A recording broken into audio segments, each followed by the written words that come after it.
जय श्री कृष्णा। जैसा कि आप जानते हैं 2024 में माघ का महीना 26 जनवरी से शुरू हो चुका है और 24 फरवरी को इसका समापन होगा। माघ के महीने में रोजाना माघ स्नान करके श्री हरि विष्णु और कृष्ण भगवान की पूजा करके रोजाना माघ महात्म्य कथा का और गीता का एक अध्याय सुनने से सभी पापों का नाश होता है। घर में सदैव धन संपदा और सुख शांति बनी रहती है और राजसूय यज्ञ का फल मिलता है। साथ ही रोजाना मधुराष्टकम का पाठ करने से दोष समाप्त होता है। इसलिए हम माघ मास की कथा के सभी अध्याय सुनाएंगे। कथा को श्रद्धा से प्रेम पूर्वक पूरी श्रवण कीजिएगा। गीता के सभी अध्याय और उनके महात्म्य की प्लेलिस्ट मेरे चैनल पर है। वीडियो के डिस्क्रिप्शन में भी मैंने लिंक दे दी है। आप वहां पे जाकर भी रोज एक अध्याय और महात्म्य सुन सकते हैं। कथा सुनने के पहले माघ मास का महत्व जान लेते हैं। माघ मास में प्रयागराज में संगम तट पर गंगा स्नान करने का अधिक महत्व है। इस महीने में आप जो भी काम करेंगे उनसे कभी न खत्म होने वाला पुण्य मिलता है। इस महीने में संगम पर कल्पवास भी किया जाता है, जिससे व्यक्ति शरीर और आत्मा से नवीन हो जाता है। ऐसी मान्यता है कि माघ के महीने में सामान्य जल भी गंगा जल के समान हो जाता है। तभी तो इस पवित्र महीने में तीर्थ स्नान, सूर्य देव, माँ गंगा और श्री हरि विष्णु की पूजा का विशेष महत्व है। माघ के महीने में गुड़, तिल, वस्त्र, घी, गेहूं, जल का दान करना बहुत ही शुभ माना जाता है। ऐसा कहा जाता है कि इन चीजों का दान सोना दान करने के समान होता है। क्योंकि आज माघ मास का 5वां दिन हो चुका है, इसलिए आज हम कथा के प्रथम 5 अध्याय एक साथ श्रवण करेंगे। कथा सुनाने से पहले आप सभी से विनती है कि कथा को श्रद्धा और प्रेम पूर्वक अंत तक श्रवण करें और वीडियो को लाइक करें, अपने दोस्तों और रिश्तेदारों को शेयर करें। मेरे चैनल को सब्सक्राइब करके बेल आइकन ऑन करें और कमेंट में जय श्री कृष्णा अवश्य लिखें। तो सभी प्रेम से कहिए, श्री गणेश भगवान की जय, श्री हरि विष्णु भगवान की जय, श्री कृष्ण भगवान की जय। हर हर महादेव। माघ मास कथा, पहला अध्याय। सारे संसार के कर्ता श्री भगवान विष्णु, देवी सरस्वती तथा श्री गुरु जी के चरण कमलों में नमस्कार करके मैं इस माघ मास महात्म्य भाषा की रचना करता हूँ। एक समय श्री सूत जी ने अपने गुरु श्री व्यास जी से कहा कि गुरुदेव, कृपा करके आप मुझसे माघ मास का महात्म्य कहिए, क्योंकि मैं आपका शिष्य हूँ। व्यास जी कहने लगे कि रघुवंश के राजा दिलीप एक समय यज्ञ के स्नान के पश्चात पैरों में जूते और सुंदर वस्त्र पहनकर शिकार की सामग्री से युक्त कवच और शोभायमान आभूषण पहने हुए अपने सिपाहियों से घिरे हुए जंगल में शिकार खेलने के लिए अपनी नगरी से बाहर निकले। उनके सिपाही जंगल में शिकार के लिए मृग, व्याघ्र, सिंह आदि जंतुओं की तलाश में इधर उधर फिरने लगे। उस वन में वन स्थली अत्यंत शोभा को प्राप्त हो रही थी। वन में कहीं वृक्षों पर मोर नाच रहे थे, कहीं कहीं मृगों के झुंड फिरते थे, कहीं गीदड़ अपना भयंकर शब्द कर रहे थे, कहीं गेंडों का समूह हाथियों के समान फिर रहा था, कहीं वृक्षों के कोटरों में बैठे हुए उल्लू अपना भयानक शब्द कर रहे थे, कहीं सिंहों के पद चिन्हों के साथ घायल मृगों के रक्त से भूमि लाल हो रही थी, कहीं दूध से भरी थनों वाली सुंदर भैंसें फिर रही थी, कहीं पर गंधित पुष्प हरी हरी लताएं वन की शोभा को बढ़ा रही थी, कहीं बड़े बड़े पेड़ खड़े थे तो कहीं पर उन पेड़ों पर बड़े बड़े अजगर और उनकी केचलियां भी पड़ी हुई थी। उसी समय राजा के सिपाहियों के बाजे की आवाज सुनकर एक मृग वन में से निकलकर भागने लगा और बड़ी बड़ी चौकड़ियां भरता हुआ आगे बढ़ा। राजा ने उसके पीछे अपना घोड़ा दौड़ाया, परंतु मृग पूर्ण शक्ति से भागने लगा। मृग कांटेदार वृक्षों के एक जंगल में घुसा और राजा ने भी उसके पीछे वन में प्रवेश किया, परंतु दूर जाकर मृग राजा की दृष्टि से ओझल होकर कहीं निकल गया। राजा निर्जन वन में अपने सैनिकों से प्यास के मारे अति दुखित हो गया। दोपहर के समय अधिक मार्ग पर चलने से सैनिक थक गए और घोड़े रुक गए। कुछ थोड़ी देर बाद राजा ने एक बड़ा भारी सुंदर सरोवर देखा, जिसके किनारों पर घने वृक्ष थे।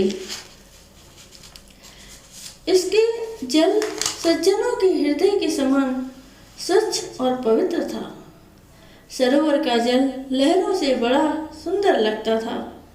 जल में अनेक प्रकार के जल जंतु, मछलियां आदि स्वच्छंदता से इधर उधर फिर रही थी। दुष्टों के समान निर्दयी चित्त वाले मगरमच्छ भी थे। किसी किसी जगह लोभी के घर के समान सिमाल भी पड़ी हुई थी। जैसे विपत्ति में पड़े हुए लोगों के दुखों को हरने वाले दानी पुरुष के समान यह सरोवर अपने जल से सबको सुखी करता था। जैसे मेघ चातक के दुख को हरता है, इस सरोवर को देखकर राजा की थकावट दूर हो गई। रात्रि को राजा ने वहीं विश्राम किया और सैनिक पहरा देने लगे और चारों तरफ फैल गए।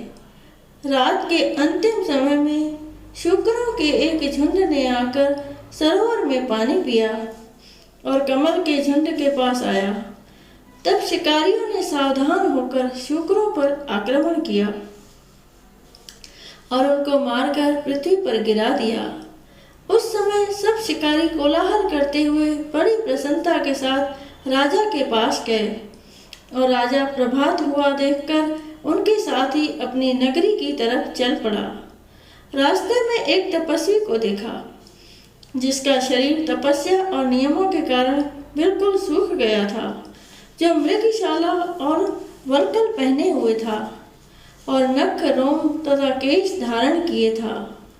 राजा ने ऐसे घोर तपस्वी को देखकर बड़े आश्चर्य से उसको प्रणाम किया और हाथ जोड़कर खड़ा हो गया। तब तपस्वी ने राजा को कहा कि हे राजन, इस पुण्य शुभ माघ में इस सरोवर को छोड़कर तुम यहाँ से क्यों जाने की इच्छा करते हो? तब राजा कहने लगा कि महात्मन, मैं तो माघ मास में स्नान के फल को कुछ भी नहीं जानता।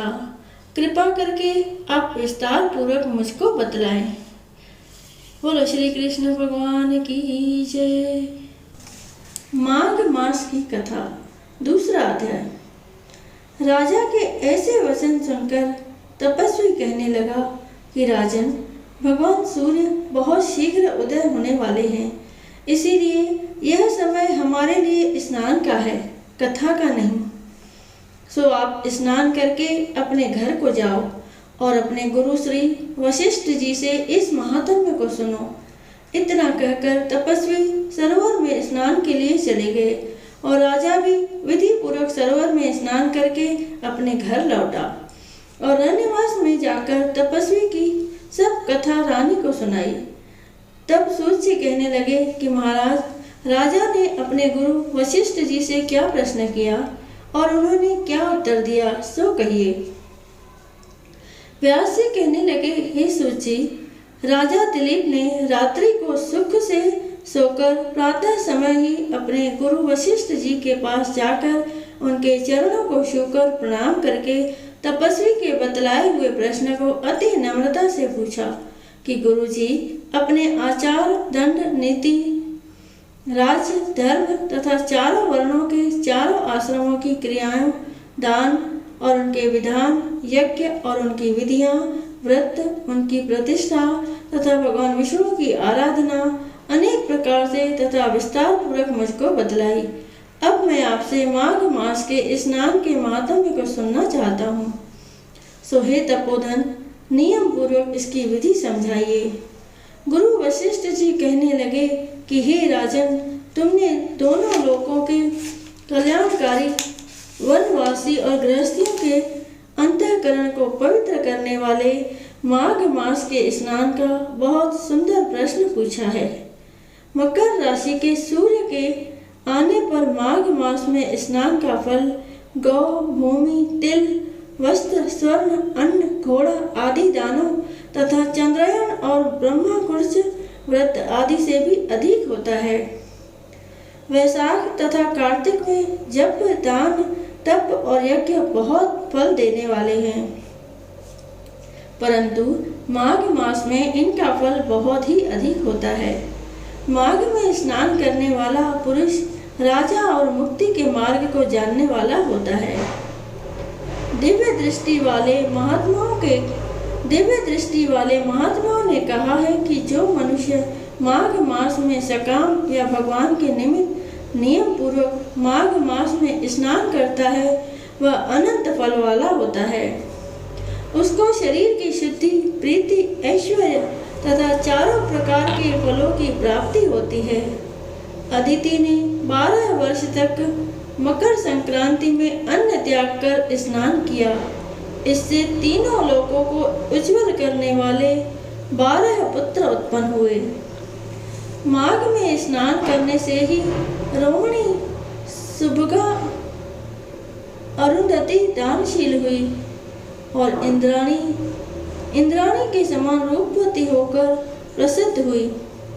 जो माघ मास में स्नान करते हैं तथा देवताओं के पूजन में तत्पर रहते हैं उनको सुंदर स्थान, हाथी और घोड़ों की सवारी तथा दान को द्रव्य प्राप्त होता है और अतिथियों से उनका घर भरा रहता है और उनके घर में सदा वेद ध्वनि होती रहती है।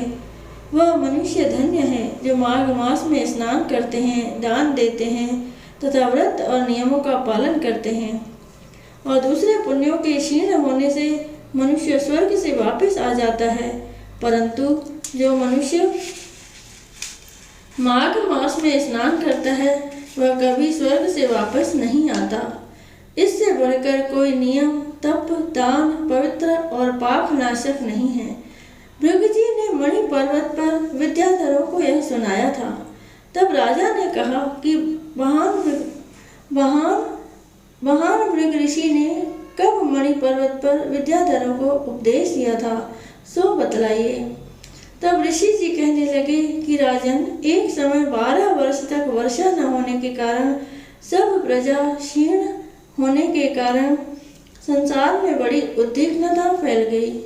हिमाचल और विंध्याचल पर्वत के मध्य का देश निर्जन होने के कारण श्राद्ध, तप तथा स्वाध्याय सब कुछ छूट गए। सारा लोग विपत्तियों में फंसकर प्रजाहीन हो गया। सारा भूमंडल फल और अन्न से रहित हो गया। तब विंध्याचल से नीचे बहती हुई नदी के सुंदर वृक्षों से आच्छादित अपने आश्रम से निकलकर श्री भृगु ऋषि अपने शिष्यों सहित हिमालय पर्वत पर गए। इस पर्वत की चोटी नीली और नीचे का हिस्सा सुनहरी होने से सारा पर्वत पीतांबरधारी श्री भगवान के सदृश लगता था। पर्वत के बीच का भाग नीला और बीचों बीच में कहीं कहीं सफेद स्फटित होने से तारों से युक्त आकाश जैसी शोभा को प्राप्त होता था। रात्रि के समय वह पर्वत दीपकों की तरह चमकती हुई दिव्य औषधियों से पूरित किसी महल की शोभा को प्राप्त होता था। यह पर्वत शिखाओं पर बांसुरी बजाती और सुंदर गीत गाती हुई किन्नरियों तथा केले के पत्तों की पताकाओं से अत्यंत शोभा को प्राप्त हो रहा था। यह पर्वत नीलम, पन्ना, पुखराज तथा इसकी चोटी से निकलती हुई रंग बिरंगी किरणों से इंद्रधनुष के समान प्रतीत होता था। स्वर्ण आदि सब धातुओं से तथा चमकते हुए रत्नों से चारों ओर फैली हुई अग्नि ज्वाला के समान शोभायमान थी। इसके कंदराओं में काम पीड़ित विद्याधरी अपने पतियों के साथ आकर रमण करती हैं और गुफाओं में ऐसे ऋषि मुनि जिन्होंने संसार के सब कलेशों को जीत लिया है, रात दिन ब्रह्मा का ध्यान करते हैं और कई एक हाथ में रुद्राक्ष की माला लिए हुए शिव के आराधन में लगे हुए हैं। पर्वत के नीचे भागों में जंगली हाथी अपने बच्चों के साथ खेल रहे हैं तथा कस्तूरी वाले रंग बिरंगे मृगों के झुंड इधर उधर भाग रहे हैं। यह पर्वत सदा राजहंस तथा मोरों से भरा रहता है, इसी कारण इसको हेमकुंड कहते हैं। यहाँ पर सदैव ही देवता, गुहक और अप्सरा निवास करते हैं। बोलो श्री कृष्ण भगवान की जय। माघ मास की कथा, तीसरा अध्याय। तब राजा दिलीप कहने लगे कि महाराज, यह पर्वत कितना ऊंचा और कितना लंबा चौड़ा है। तब वशिष्ठ जी कहने लगे कि 36 योजन ऊंचा, ऊपर चोटी में 10 योजन चौड़ा और नीचे 16 योजन चौड़ा है, जो हरी, चंदन, आम, मदार, देवदारू और अर्जुन के वृक्षों से सुशोभित है। दुर्भिक्ष से दुखी होकर इस सुंदर पर्वत को और फल फूलों से परिपूर्ण देखकर भृग वहीं रहने लगे और वहां पर कंदराओं, वनों और उपवनों में बहुत दिनों तक तप करते रहे। इस प्रकार जब भृग ऋषि वहां पर अपने आश्रम पर रह रहे थे तो एक विद्याधर अपनी पत्नी सहित उतरा। वह अत्यंत दुखी थे और उन्होंने भृग ऋषि को प्रणाम किया और ऋषि ने बड़े मीठे स्वर में उनसे कहा कि हे विद्याधर, तुम बड़े दुखी दिखाई देते हो, इसका क्या कारण है? तब विद्याधर कहने लगा कि महाराज, पुण्य के फल को पाकर, स्वर्ग पाकर तथा देव तुल्य शरीर पाकर भी मेरा मुख व्याघ्र जैसा है। यही कारण है मेरे दुख और अशांति का है। न जाने किस पाप का फल है। मेरे चित्त की व्याकुलता का दूसरा कारण भी सुनिए। यह मेरी पत्नी अति रूपवती, मीठा वचन बोलने वाली, नाचने और गाने की कला में अति प्रवीण, शुद्ध चित्त वाली, सातों सुरों वाली, वीणा को बजाने वाली, जिसने अपने कंठ से गाकर नारद जी को प्रसन्न किया, नाना स्वरों के नाद से वीणा बजाकर कुबेर को प्रसन्न किया, अनेक प्रकार के नाच ताल से शिवजी महाराज भी अति प्रसन्न और रोमांचित हुए। शील, उदारता, रूप तथा यौवन में स्वर्ग की कोई अप्सरा भी इस जैसी नहीं है। कहाँ ऐसी चंद्रमुखी स्त्री और कहाँ मैं व्याघ्र मुख वाला। वही चिंता सदैव मेरे हृदय को जलाती है। विद्याधर के ऐसे वचन सुनकर तीनों लोकों की भूत, भविष्य और वर्तमान की बात जानने वाले तथा दिव्य दृष्टि वाले ऋषि कहने लगे कि हे विद्याधर, कर्म के विचित्र फलों को प्राप्त होकर ज्ञानी पुरुष भी मोह को प्राप्त हो जाते हैं। मक्खी के पैर जितना विष भी प्राण लेने वाला हो जाता है। छोटे छोटे पापों का फल भी अत्यंत दुखदायी हो जाता है। तुमने माघ मास की एकादशी का व्रत करके द्वादशी न आने तक शरीर में तेल लगाया, इसी पाप कर्म से व्याघ्र हुए। एकादशी के दिन उपवास करके द्वादशी को तेल लगाने से राजा पुरूरवा ने भी कुरूप शरीर पाया था। तब वह अपने कुरूप शरीर को देखकर दुखी होकर हिमालय पर्वत पर देव सरोवर के किनारे पर गया। प्रीति पूर्वक शुद्ध स्नान कर कुशा के आसन पर बैठकर भगवान कमल नेत्र, शंख चक्र, गदा पद्य के धारण करने वाले पीतांबर पहने, वन माला धारण किए हुए विष्णु का चिंतन करते राजा पुरूरवा ने 3 मास तक निराहार रहा भगवान का चिंतन किया। इस प्रकार 7 जन्मों में प्रसन्न होने वाले भगवान राजा के 3 महीने के तप से ही अति प्रसन्न हो गए और माघ की शुक्ल पक्ष की एकादशी को प्रसन्न होकर भगवान ने अपने शंख के जल से राजा को पवित्र किया। भगवान ने उसके तेल लगाने की बात याद दिलाकर सुंदर देवताओं का सा रूप दिया, जिसको देखकर उर्वशी भी उसको चाहने लगी और राजा कृतकृत्य होकर अपनी पुरी को चला गया।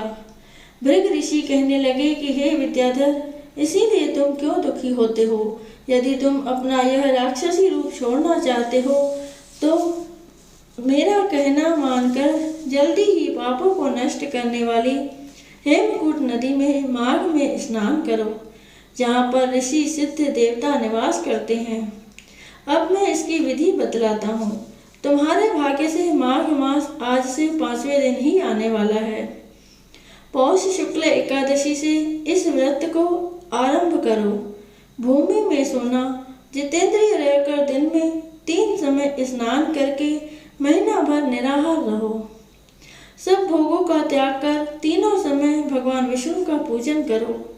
जब तुम द्वादशी को शिवजी स्रोत और मंत्रों से पूजन करोगे तो तुम्हारा मुख कामदेव के समान हो जाएगा और देवता भी तुम्हारा मुख देखकर चकित हो जाएंगे और तुम अपनी पत्नी के साथ सुखपूर्वक क्रीड़ा करोगे।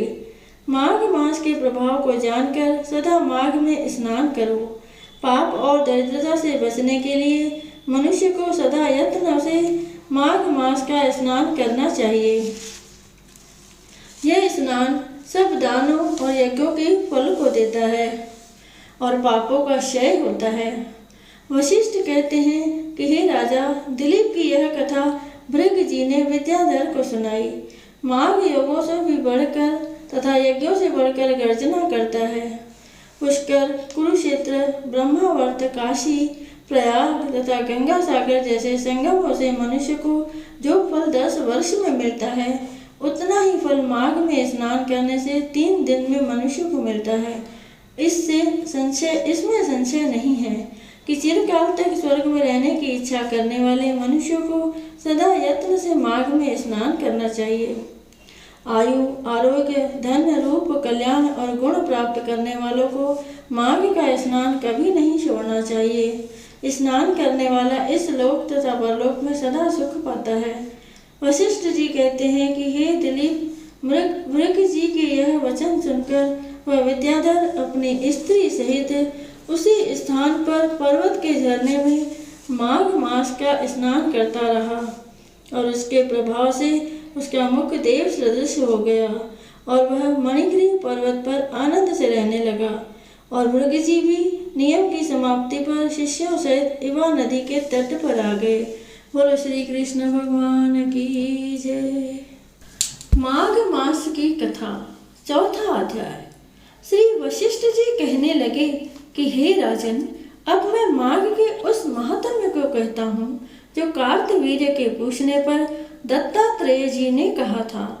जिस समय साक्षात विष्णु के रूप श्री दत्तात्रेय जी सत्य पर्वत पर रहते थे, तब महिष्मति के राजा सहस्त्रार्जुन ने उनसे पूछा कि हे योगियों में श्रेष्ठ दत्तात्रेय जी, मैंने सब धर्म सुने, अब आप कृपा करके मुझे माघ मास का महात्म्य कहिए।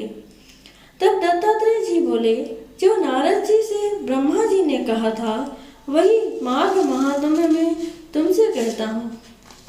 इस कर्म भूमि भारत में जन्म लेकर जिसने माघ स्नान नहीं किया, उसका जन्म निष्फल गया।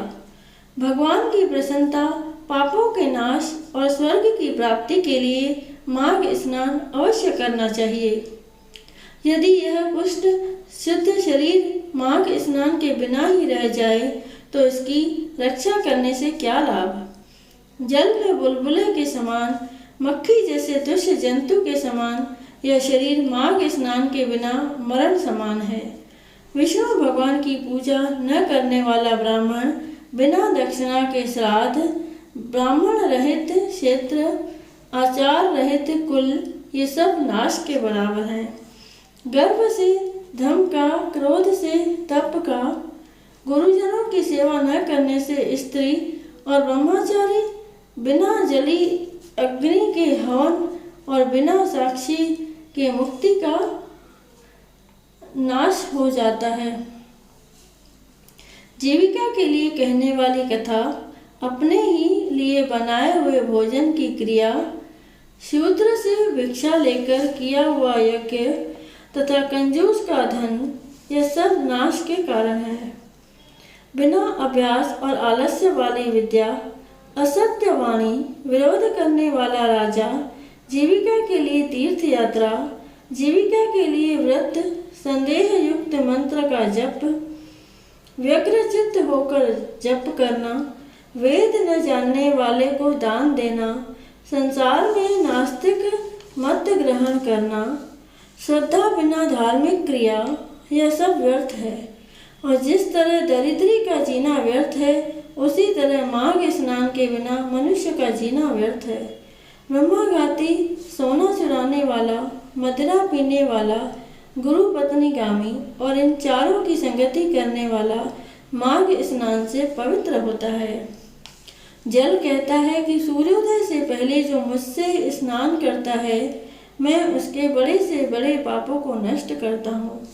महापातक भी स्नान करने से भस्म हो जाते हैं। माघ मास के स्नान का जब समय आ जाता है तो सब पाप अपने नाश के भय से कांप जाते हैं। जैसे मेघों से मुक्त होकर चंद्रमा प्रकाश करता है, वैसे ही श्रेष्ठ मनुष्य माघ में स्नान करके प्रकाशमान होते हैं।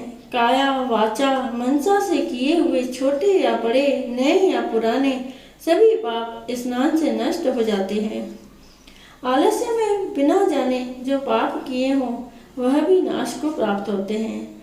जिस तरह जन्म जन्मांतर के अभ्यास से आध्यात्मिक ज्ञान की प्राप्ति होती है, उसी तरह जन्मांतर अभ्यास से ही माघ स्नान में मनुष्य की रुचि होती है।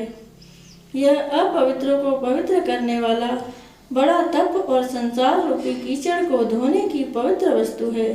हे राजन, जो मनोवांछित फल देने वाला माघ स्नान नहीं करते, वह सूर्य चंद्र के समान भोगों को कैसे भोग सकते हैं।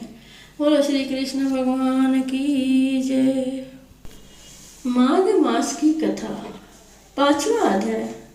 दत्तात्रेय जी कहते हैं कि हे राजन, एक प्राचीन इतिहास कहता हूँ।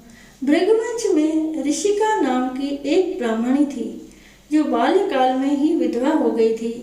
वह रेवा नदी के किनारे विंध्य पर्वत के नीचे तपस्या करने लगी। वह जितेंद्रिय, सत्यवक्ता, सुशील, दानशीला तथा तप करके देह को सुखाने वाली थी। वह अग्नि में आहुति देकर उच्च वृत्ति द्वारा छठे काल में भोजन करती थी। वह वल्कल धारण करती और संतोष से अपना जीवन व्यतीत करती थी। उसने रेवा और कपिल नदी के संगम में 60 वर्ष तक माघ स्नान किया और फिर वहां पर ही मृत्यु को प्राप्त हो गई। माघ स्नान के फल से वह दिव्य 4000 वर्ष तक विष्णु लोक में वास करके सिंध और उपसुंध दैत्यों के नाश करने के लिए ब्रह्मा द्वारा तिलोत्तमा नाम की अप्सरा ब्रह्मालोक में उत्पन्न हुई। वह अत्यंत रूपवती, गान विद्या में अति प्रवीण और मुकुट कुंडल से शोभायमान थी। उसका रूप, यौवन और सौंदर्य देखकर ब्रह्मा भी चकित हो गए। वह कुमारी तिलोत्तमा रेवा नदी के पवित्र जल में स्नान करके वन में बैठी थी। तब सुंद और उपसुंद के सैनिकों ने चंद्रमा के समान उस रूपवती को देखकर अपने राजा सुंद और उपसुंद से उसके रूप की शोभा का वर्णन किया और कहने लगे कि कामदेव को लज्जित करने वाली ऐसी परम सुंदरी स्त्री हमने कभी नहीं देखी, आप भी चलकर देखें। तब वह दोनों मदिरा के पात्र रखकर वहां पर आए जहां पर वह सुंदरी बैठी हुई थी, और मदिरा के पान से विहल होकर काम पीड़ा से पीड़ित हुए और दोनों ही आपस में उस स्त्री रत्न को प्राप्त करने के लिए विवादग्रस्त हुए और फिर आपस में युद्ध करते हुए वहीं समाप्त हो गए। तब उन दोनों को मरा हुआ देखकर उनके सैनिकों ने बड़ा कोलाहल मचाया और तब तिलोत्तमा काल रात्रि के समान उनको पर्वत से गिराती हुई 10 दिशाओं को प्रकाशमान करती हुई आकाश में चली गई और देव कार्य सिद्ध करके ब्रह्मा के सामने आई। तो ब्रह्मा जी ने प्रसन्नता से कहा कि हे चंद्रवदनी, मैंने तुमको सूर्य के रथ पर स्थान दिया। जब तक आकाश में सूर्य स्थित है, नाना प्रकार के भोगों को भोगो। सो हे राजन, तब ब्राह्मणी अब भी सूर्य के रथ पर माघ मास स्नान के उत्तम भोगों को भोग रही है। इसीलिए श्रद्धावान पुरुषों को उत्तम गति पाने के लिए यत्न के साथ माघ मास में विधि पूर्वक स्नान करना चाहिए। बोलो श्री कृष्ण भगवान की जय।